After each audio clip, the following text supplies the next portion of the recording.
राधे राधे बच्चों। सुनो, अपन पिछली क्लासों में अध्याय नंबर 1.1 के क्वेश्चन नंबर 3 तक कंप्लीट कर चुके हैं। आज अपन क्वेश्चन नंबर कितना पढ़ेंगे?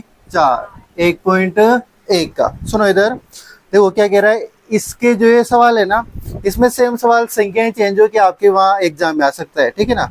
तो इसको ध्यान से देख लेना कि किस प्रकार है। देखो HCF दे रखा है इसने 306 और 657 का, यानी दो संख्याएं हैं 306 और 657 का। HCF कितना दिया है?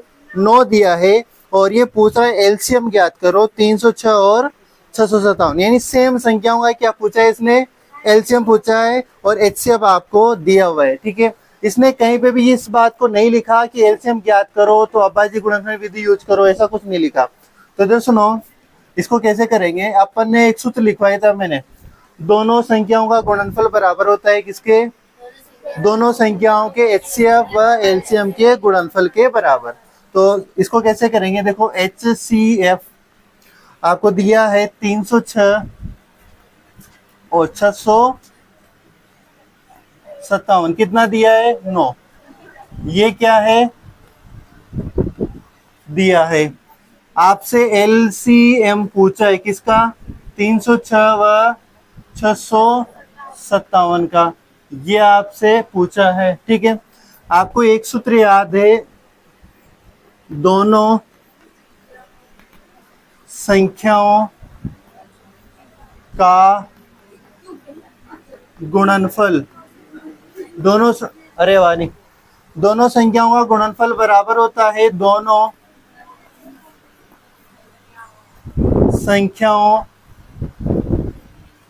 के HCF व LCM का गुणनफल,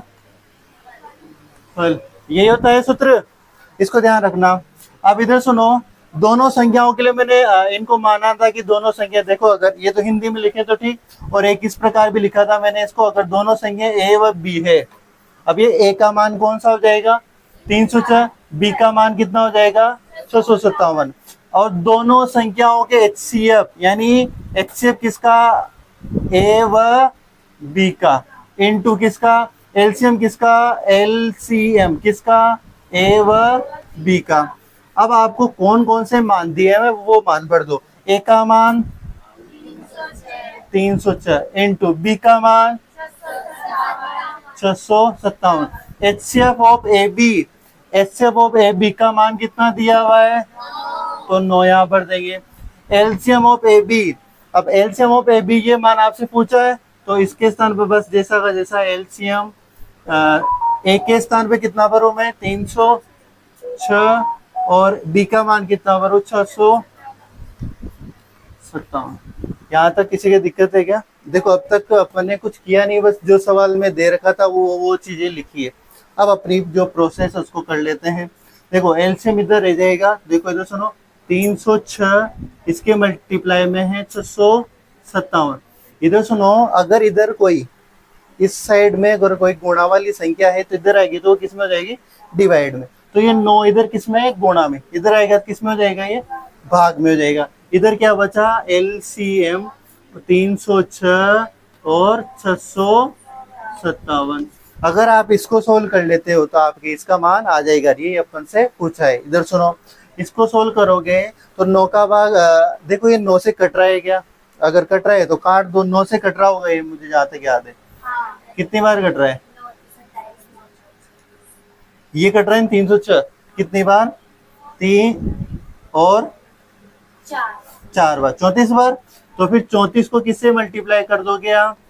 657 से। ये मान किसका आएगा? LCM और 306 657। आ जाएगी बात समझ में? अब इधर सुनो, इन दोनों का गुणा किया क्या आपने? किया हुआ कितना आ रहा है? क्यों गलत करवाते? ठीक है अरे उतारो यहाँ तक, फिर देखते हैं। देखे, अरे उतार लिया ना। इसके बाद तो मान ली एक घर के लिए सवाल दे रहा हूँ, इसको सवाल को करना घर पे। LCM 2691 का मान है 182, ठीक है। आपको ज्ञात क्या करना है? HCF 26 91 आपको क्या करना है, ज्ञात करना है। इस सवाल को लिख लो। एलसीएम 26 91 मान दिया 182, एलसीएम एलसीएफ सॉरी एचसीएफ 26 91 आपको क्या करना है, ज्ञात करना है। ठीक है, इस सवाल को घर से करके लाओगे। हाँ सेम यही चीज। अब जैसे इधर सुनो कैसे होगा, जैसे आपने एचसीएफ का मान तो ये निकालना है ना, तो ये एचसीएफ का मान ये निकालना रह जाएगा और जो दिया है उसका मान बढ़ जाएगा, फिर इसका भाग चला जाएगा। सेम प्रोसेस रहेगी ना, ये रहेगा। बस इस बार देखो इसमें दिया था एचसीएफ का मान, एलसीएम पूछा था, मैंने दिया एलसीएम का मान, पूछा क्या है एचसीएफ। ठीक है, करके लाना घर से। अब इधर सुनो क्वेश्चन नंबर 5, उसको पढ़ो, देखिए क्या कह रहा है। जांच कीजिए कि क्या किसी प्राकृतिक संख्या है के लिए संख्या 6 की घात n अंक 0 पर समाप्त हो सकती है। समझ में आया क्या कुछ? इधर सुनो क्वेश्चन नंबर 5 क्या कह रहा है, जांच कीजिए। अब ये क्वेश्चन नंबर 5 और आपके उदाहरण नंबर 1 मैंने अभी छुड़वा रखा है ना, तो ये या तो मैं उदाहरण नंबर 1 करवा दूं या फिर क्वेश्चन नंबर 5 करवा दूं, सेम क्वेश्चन है, बस कुछ एक लैंग्वेज चेंज होगी जिसे आप खुद कर लेना। मैं इसको बता रहा हूँ, सुनो। जांच कीजिए कि क्या किसी प्राकृत संख्या n के लिए संख्या 6 की घात n अंक 0 पर समाप्त हो सकती है। पहले तो बताओ समझ में आया कि नहीं आया क्वेश्चन? नहीं है ना, नहीं आया? क्या कह रहा है कुछ? तो इधर सुनो क्या कह रहा है ये कि जांच कीजिए, अपन को जांच करनी है। क्या जांच करनी है कि कोई संख्या है, किसी संख्या प्राकृत क्या किसी संख्या प्राकृत संख्या, प्राकृत संख्या जानते हो तुम? मैंने लिखवाई थी पहली परिभाषा, प्राकृत संख्या n से डिफाइन, मतलब इसको सिंबल करते हैं। कौन सी संख्या जो 1 से लेके प्रारंभ होगी, 1 2 3 4 इस प्रकार इनफिनिट चलेगी। तो क्या कह रहा है कि जांच कीजिए कि क्या किसी प्राकृत संख्या n के लिए संख्या 6 की घात n, 6 की घात n, अब इसने एक संख्या दे रही है 6 की घात n, n के लिए जो इसका मान है ये 0 पर समाप्त हो जाए। अब ये बात समझ में नहीं आएगी, कहने का मतलब क्या है, अगर मैं इस 6 की घात अगर 1 ले, यहाँ समझना, 6 की घात देखो प्राकृत संख्या क्या होती है, 1 2 3 4 5 इस प्रकार हो सकती है, यानी इस n का मान 1 2 3 4 5 कुछ भी हो सकता है। तो इधर सुनो, अगर मैं 6 की घात 1 लेता हूँ, 6 की घात कितना लेता हूँ 1, तो कितना आया 6। अगर 6 की घात कितना लेता हूँ मैं 2 लेता हूँ, तो कितना आया 36। अगर मैं 6 की घात कितना लेता हूँ 3, तो कितना आएगा 216। 6 का क्यूब कितना होगा 216। अगर 6 की घात में 4 लेता हूं तो कुछ और संख्या आ जाएगी, 6 की घात में 5 लेता हूं तो कुछ और संख्या आती जाएगी। अब वो ये कह रहा है कि आप इस n का मान किया ऐसा प्राकृत संख्या में कुछ ऐसी संख्या जब, यानी ये जो 6 का मान है ये किस पर समाप्त हो, 0 पर समाप्त हो। किस पर समाप्त हो? वो कह रहा है कि संख्या 6 की घात n अंक 0 पर समाप्त हो सकती है। क्या कि वो कह रहा है कि ऐसी कोई संख्या है यहाँ पर कि यहाँ वाला अंक 0 पर समाप्त हो सकता है। क्या यहाँ 6 आया, यहाँ 6 आया, कोई और संख्या आ सकती है क्या, 0 पर कब समाप्त होता है, बस ये पूछा है इसलिए ये जांच कर लिया कि यहाँ 0 कब आए। अब इधर सुनो, जैसे 50 है इसका कोई भी संख्या ली, मैंने 50 ली, 30 ली, 40 ली, इनके जो इकाई का अंक है ये किस पे समाप्त हो रहा है, 0 पर। क्या इसी प्रकार इनकी ये संख्याओं का अंत 0 पर समाप्त हो सकता है क्या? हाँ जो इन जैसे ये 0 पर समाप्त हो रही है, क्या इनकी इन संख्याओं का मान 0 पर समाप्त हो सकता है कि ये आपसे पूछा है। तो किसी भी संख्या का 0 पर समाप्त होने के लिए आप इस 50 के अभाज्य गुणनखंड करोगे तो सुनना देखना क्या चीजें आती है। इन सभी संख्या में देखो अभाज्य गुणन करोगे तो कुछ अलग संख्या आएगी। देखो 2 का भाग दिया कितनी बार, 25 बार, फिर 5 का दोगे कितनी बार, 5 बार, फिर 5 का 1 बार। ठीक है, 30 का करो, 2 का भाग कितनी बार, 15 बार, और 3 का भाग दिया 5 बार और 5 का दिया 1 बार। 40 का कर लो, कोई भी सिर्फ संख्या ले लो जो 0 पर समाप्त हो रही है। फिर 2 का भाग दिया 20 बार, 2 का भाग दिया 10 बार, 2 का दिया 5 बार, 5 का दिया 1 बार। आप एक चीज को मन देख रहे होंगे, अगर किसी संख्या का मान 0 पर समाप्त हो रहा है तो उसके अभाज्य गुणनखंड में 2 और 5 आ ही रहे हैं, कुछ भी हो जाए। कोई सी भी संख्या ले लो, अगर उसका मान 0 पर समाप्त हो रहा है तो उसके अभाज्य गुणनखंड में 2 और 5 आएंगे ही सही। अगर 2 और 5 नहीं आए तो उसका मान 0 पर कभी समाप्त नहीं हो सकता। कोई सी भी ले लो भले तुम संख्या, तुम कहोगे जिसका अभाज्य गुणन कर देंगे। अब 6 है, 6 के अभाज्य गुणनखंड करो। 6 के अभाज्य गुणनखंड करे, 2 का भाग गया 3 बार, 3 का गया 1 बार। अभाज्य गुणनखंड में क्या है, 2 इंटू 3। क्या यहाँ पर 5 आया, क्या नहीं आया? तो इसके जो इसका मान है कभी भी 0 पर समाप्त नहीं हो सकता। क्या वो कहेगा कि 4 की घात n का मान कभी 0 पर समाप्त हो सकता है? क्या नहीं हो सकता, क्योंकि 4 के अभाज्य गुणनखंड करो क्या आएंगे, 2 इंटू 2। कभी समाप्त होगा क्या? नहीं होगा। मैं कहूँ 10 का जो 10 की घात n का मान क्या 0 पर समाप्त हो सकता है? क्या हो सकता है, क्योंकि 10 के अभाज्य गुणन करोगे तो 2 इंटू क्या होंगे, 5 होंगे, और इसका मान कन्फर्म है 0 पर समाप्त होगा। उदाहरण नंबर 1 देखो, वहां पे कौन सी संख्या दे रखी है उसने, 4 की घात n पर विचार कीजिए कि जहां n एक प्राकृत संख्या है, जांच कीजिए कि क्या n का कोई ऐसा मान जिसके लिए n की घात 4 एक शून्य पर समाप्त हो सकता है। सेम ही क्वेश्चन है ना, कोई अलग है क्या? वही सेम ही क्वेश्चन है। तो मैं ऐसा करता हूँ, 6 की घात n का जो सॉल्यूशन है, वो जो लैंग्वेज है वो मैं यहाँ लिखवा देता हूँ, आप 4 के लिए वहां लिख लेना। ठीक है, चलो करते हैं इस सवाल में। अरे ये बात समझ में आ गई ना मैं क्या समझाना चाह रहा हूँ इसमें? चलो ठीक है, क्वेश्चन करते हैं फिर हम।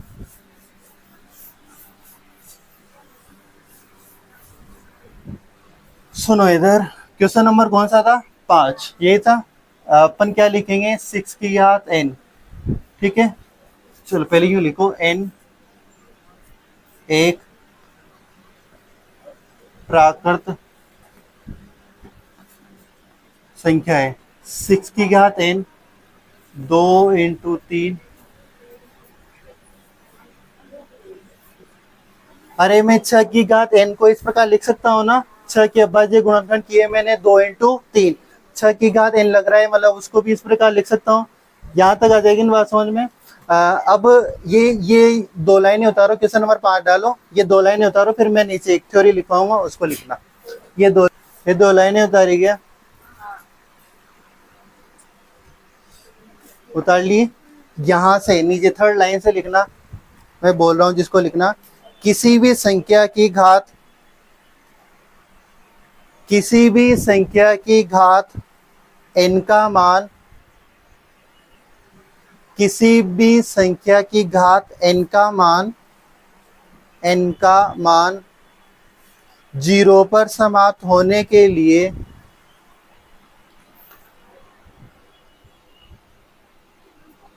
0 पर समाप्त होने के लिए, n का मान 0 पर समाप्त होने के लिए उस संख्या के, उस संख्या के अभाज्य गुणनखंड में, उस संख्या के अभाज्य गुणनखंड में 2 व 5, उस संख्या के अभाज्य गुणनखंड में 2 व 5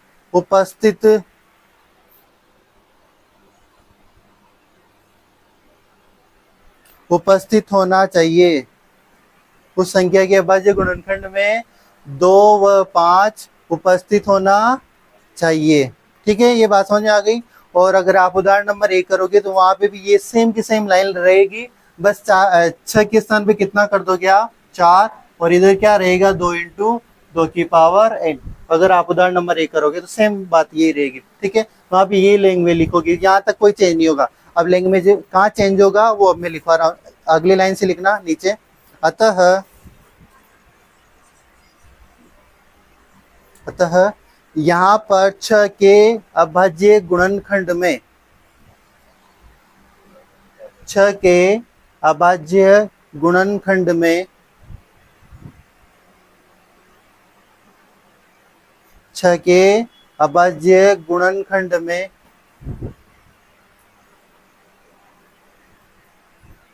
5 अनुपस्थित है। अरे 5 है क्या इसमें? नहीं है ना, 5 अनुपस्थित है। 5 अनुपस्थित है, अतः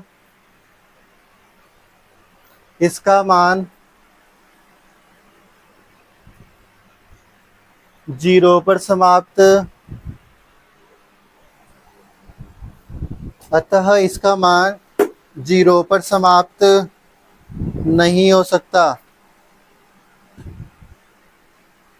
अतः इसका मान जीरो पर समाप्त नहीं हो सकता।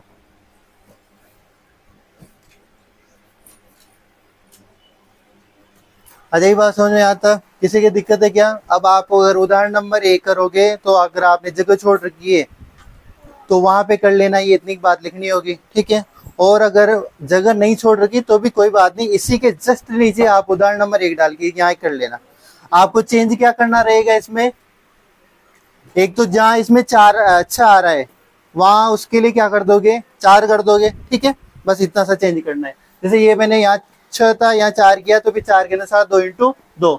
और मैंने अभी लास्ट लाइन लिखवा है इसमें 6 के अभाज्य गुणनखंड में ऐसा लिखा, तो वहां पे क्या लिखोगे फिर? 4 के अभाज्य गुणनखंड में 5 अनुपस्थित है, अतः इसका मान भी 0 पर समाप्त नहीं हो सकता। आ जाएगी बात समझ में? चलो क्वेश्चन नंबर 5 भी कंप्लीट। क्वेश्चन नंबर 6 पे आते हैं। देखो क्या कह रहा है। 6, व्याख्या कीजिए कि, क्वेश्चन नंबर 6 को देखो। व्याख्या कीजिए कि 7 इंटू 11 इंटू 13 प्लस 13 और 7 into 6 into 5 into 4 into 3 into 2 into 1 plus 5 भाज्य संख्याएं हैं। क्या पूछा, क्या कहा इसने कि ये कौन सी संख्याएं हैं? भाज्य संख्याएं हैं। और क्यों है? अगर ये भाज्य संख्याएं हैं तो क्यों है? अपन को इसका रीजन भी देना है। तो क्यों है भाज्य संख्याएं? बोलो। अगर है, पहले तो ये चेक करें कि भाज्य है कि नहीं है। सबसे पहले तो ये चेक करें कि ये भाज्य है या नहीं है, और अगर है तो क्यों है। बोलो कैसे करेंगे? क्योंकि 2 सवाल है तो मैं पहला नंबर डाल रहा हूं। चलो मैं इसको लिखता हूं, तब तक आप क्या करो, ये क्यों है क्यों नहीं है। मैंने पूर्णांकों की 2 मुख्य नियम लिखवाए थे। पूर्णांक, धनात्मक पूर्णांक लिखवाए थे, 2 नियम लिखवाए थे। एक तो लिखवाई थी यूक्लिड विभाजन प्रमेय का कलन प्रमेय लिखवाई थी। उसके बाद एक और प्रमेय लिखवाई थी मैंने, आधारभूत प्रमेय का। उसको पढ़ो, देखो उसका आंसर क्या मिलेगा आपको। 7 इंटू 11 इंटू 13 प्लस के 13।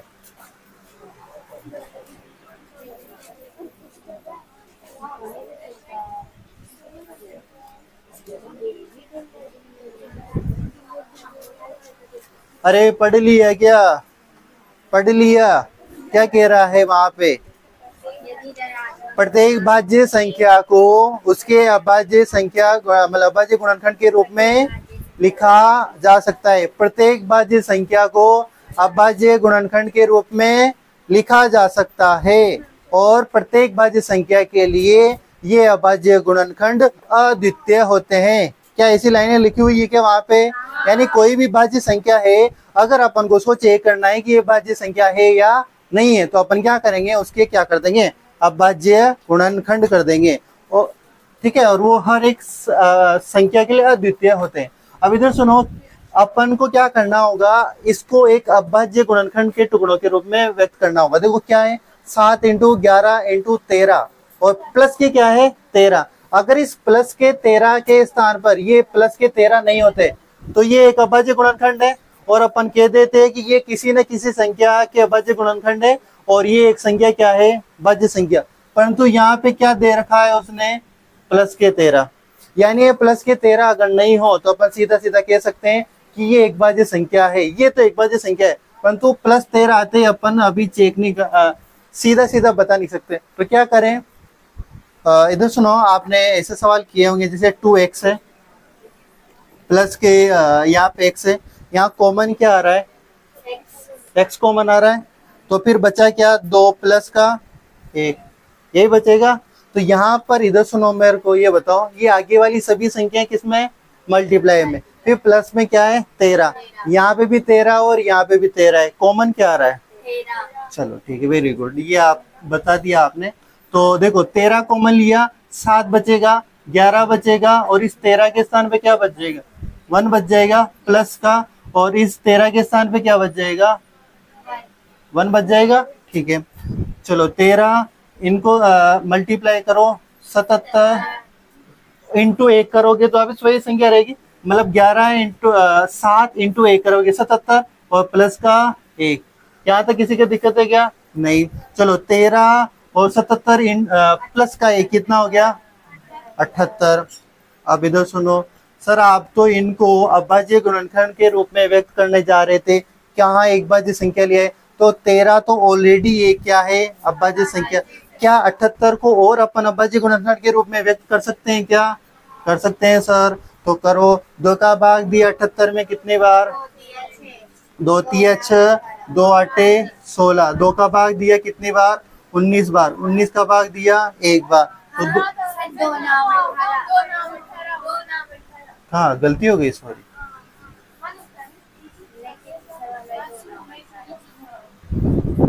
तो ये तो 38 बार ही जाएगा, ठीक है। अरे अरे सॉरी सॉरी सॉरी सॉरी, फिर तो 13 का जाएगा। 13 39 और फिर 3 का दे देना पहले, ठीक है। तो क्या हुआ, देखो 2 तो यहाँ लिख ही देंगे। देखो मैं कर क्या रहा हूँ, 13 तो ये जैसे के जैसे 78 के अभाज्य गुणनखंड लिख रहे हैं अपन, तो 78 की क्या होंगे? 2 इंटू 3 इंटू 13। आ जाएगी बात समझ में? तो इस संख्या के अभाज्य गुणनखंड क्या हुए? 2 इंटू 3 इंटू 13 इंटू 13। तो इस प्रकार क्या किसी संख्या के अभाज्य गुणनखंड आ जाते हैं क्या? इसका मतलब ये इसको मल्टीप्लाई करेंगे तो कोई वो एक क्या होगी? अभाज्य संख्या। आ जाएगी बात समझ में? तो 1 मिनट यहाँ तक उतारो, फिर मैं इसके नीचे एक लाइन लिखवाऊंगा, उसको लिखेंगे अपन।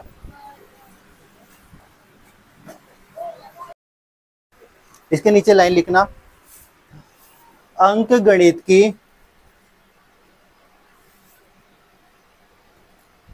गणित की आधारभूत प्रमेय का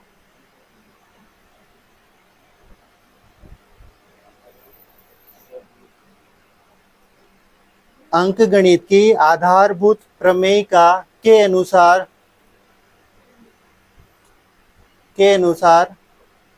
प्रत्येक भाज्य संख्या को अंकगणित की आधारभूत प्रमेय का के अनुसार प्रत्येक भाज्य संख्या को अभाज्य गुणनखंड के रूप में लिख सकते हैं। प्रत्येक भाज्य संख्या को अभाज्य गुणनखंड के रूप में लिख सकते हैं तथा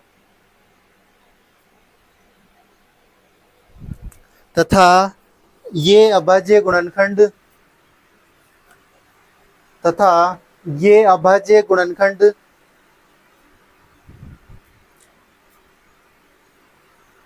प्रत्येक भाज्य संख्या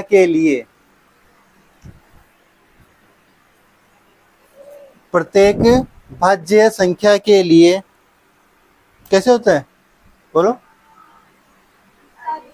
अद्वितीय होते हैं। देखो, प्रत्येक भाज्य संख्या के लिए अद्वितीय होते हैं।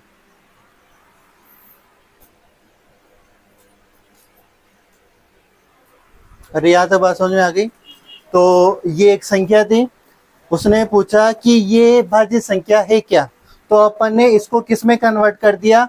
अभाज्य गुणनखंड में, ठीक है। जैसे कन्वर्ट किया तो अपन कह सकते हैं कि ये कौन सी संख्या है? भाज्य संख्या है। इसका रीजन भी दे दिया अपन ने जस्ट ऊपर 2 से 3 लाइनों में। तो नीचे लिखो, अब जहां आपने ये लाइन खत्म की ना, उसके नीचे लिखो अगली लाइन में, अतः 7 इंटू 11 इंटू 13 प्लस के 13, इस प्रकार ये संख्या लिखना। अतः 7 इंटू 11 इंटू 13 प्लस 13 एक भाज्य संख्या है। क्या है? एक भाज्य संख्या है। लिख लिया यहाँ तक? अरे यहाँ तक लिख लिया, ठीक है। इधर सुनो इधर, इसी का क्वेश्चन नंबर 6 का दूसरा देख लो। इसकी लैंग्वेज तुम लिख लेना, मैं शुरुआत का सॉल्यूशन करवा देता हूँ। 7 into 6 into 5 into 4 into 3 into 2 into 1, ठीक है। और प्लस के कितना है 5 है। इधर सुनो, लास्ट में प्लस के 5 दे रखे हैं, लास्ट में प्लस के 5 दे रखे हैं, तो क्या कॉमन आ रहा है क्या इसमें? देखो ये सभी संख्या यहाँ से यहाँ तक क्या है सब इंटू में, और प्लस के 5 दे रखे हैं, तो अब मैं क्या करूं कि 5 को क्या कर लूं, कॉमन ले लूं। 5 को कॉमन लेते 7 इंटू 6 इंटू 4 इंटू, इस 5 के स्थान पे इंटू 1 हो जाता है, पर 1 को नहीं लिखूंगा तो भी चलेगा बात। तो 4 इंटू 3 इंटू 2 इंटू 1, ठीक है। और प्लस का 5 कॉमन ले लिया तो वहां क्या बचेगा, 1 बचेगा, ठीक है। चलो 5 इनको गुणा करो, 42 12 और 2 प्लस का 1। ये बात समझ में आ गई क्या? 7 सिंह 42, 4 तिया 12 और 2 एकम 2 प्लस का 1, ठीक है। 5 अब क्या करो, इनको ऐसा करो 42 मल्टीप्लाई 24 और प्लस का 1, इनका गुणा करना देखें। 42 को किससे गुणा करना है, 24 से। 4 दूना 8, 8 चौक 16, 4 चौक 16 और 2 दूना 4 20, हासिल के 2, 4 दूनी 8 और 10, 1000, ठीक है, यही आएगा।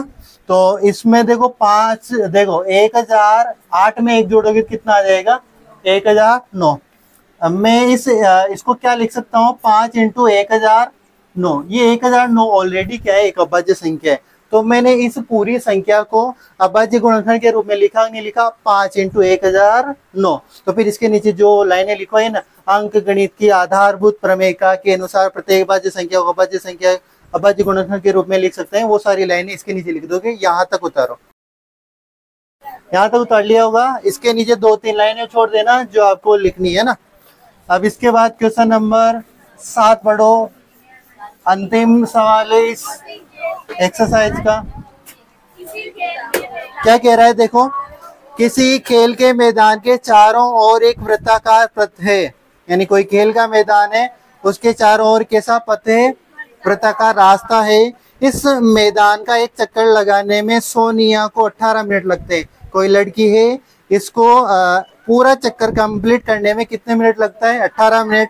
जबकि इसी मैदान का एक चक्कर लगाने में रवि को 12 मिनट लगते हैं, ठीक है। कोई लड़का है जिसको कितने मिनट लगते हैं, 12 मिनट लगते हैं। मान लीजिए वे दोनों एक ही स्थान और एक ही समय पर चलना प्रारंभ करते हैं। देखो अगर सोनिया वो सिंगल दौड़ती है तो कितने मिनट लगते हैं उसको, 18। रवि अगर दौड़ता है तो उसको कितने मिनट लगते हैं, 12। अब इसमें कहा जा रहा है कि वो दोनों एक जगह खड़े हो गए, एक ही समय पर जैसे चलना प्रारंभ किए। तो जैसे यहाँ ये एक चक्कर है, यहाँ वो दोनों खड़े एक ही समय पर चलना प्रारंभ किए, तो जो सोनिया नाम की लड़की है वो तो 18 मिनट में चक्कर कंप्लीट करेगी, जबकि रवि है वो 12 मिनट में चक्कर कर देगा। जबकि सोनिया 18 में यहाँ पहुंचेगी, जबकि जो रवि है वो कितने मिनट में यहाँ पहुंचेगा, 12 में। इसका मतलब रवि 6 मिनट और आगे चला गया, ठीक है। फिर जैसे अगला चक्कर होगा वो 6 मिनट की और रेस करेगा, जिसमें वो यहाँ आ जाएगा, जबकि सोनिया भी यहाँ कहीं होगी। वो इस प्रकार एक होगी, मतलब आगे पीछे हो जाएगी, कंप्लीट मान है, ठीक है। तो अब आगे क्या कह रहा है वो, 12 मिनट। मान लीजिए वे दोनों एक ही स्थान और एक ही समय पर चलना प्रारंभ करके एक ही दिशा में चलते हैं, ठीक है ना, एक ही दिशा में इस प्रकार चलते हैं, वो चलते हैं। कितने समय बाद वे पुनः प्रारंभिक स्थान पर मिलेंगे, वो ऐसा कह रहा है कि कितना समय लगेगा कि वो दोनों वापस एक समय ऐसा आएगा कि वो इस जगह मिल जाएंगे, ऐसा वो कह रहा है। क्या करें अपन इसके लिए, या तो अपन जोड़ जोड़ के चक्कर कटवा के देखे उनको, तू भी काट, या फिर तुम ही दौड़ लगाने लग जाओ कि मैं तो 18 में करते हूँ। क्या करें इसके लिए, देखो न्यूनतम मान चाहिए अपन को। अरे इधर सुनो, एक को तो इधर सुनो कैसे करेंगे, एक को लगते हैं 18 मिनट, एक को लगते हैं 12 मिनट। अपन को वो इस प्रकार उनको चक्कर करें, इनका न्यूनतम मान चाहिए। तो अपन एचसीएफ और एलसीएम सीखते आ रहे हैं इस अध्याय में। तो न्यूनतम मान किस मतलब किसके लिए, किस में आता है, एचसीएफ में आता है कि एलसीएम में आता है? न्यूनतम मान, लघुत्तम, समाप्त और अधिकतम मान, इसमें क्या ज्ञात करोगे? मैं तो दोनों एक को तो कम करेंगे। ये मैं HCF या LCM?